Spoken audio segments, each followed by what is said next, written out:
বিদেশি ছেলেরা wife divorce দিয়ে তাদের গার্লফ্রেন্ডের কাছে যাবে। আপনি বিদেশি ছেলের ব্যাপারে আইডিয়া কম, এক এক জায়গার ছেলেরা এক এক রকম হয়। আমার ইচ্ছা আছে আসলে, আমি যেহেতু স্কিন এগুলোর উপরে খুব বেশি আমি কিউরিয়াস, তো আমার ইচ্ছা একটা অ্যাস্থেটিক ক্লিনিক দেওয়ার।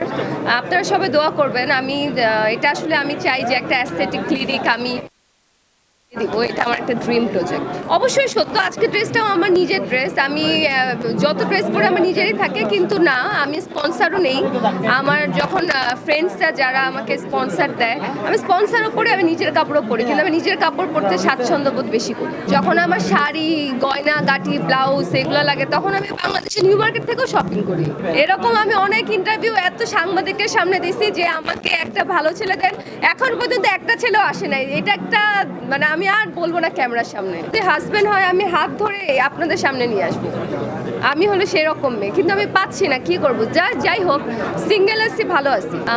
আমার মা আমার সব থেকে বেশি পছন্দের। আমি যতদূর কাজ করছি, আমি যতটুকু পর্যন্ত এসেছি, এটা আমার মায়ের জন্য।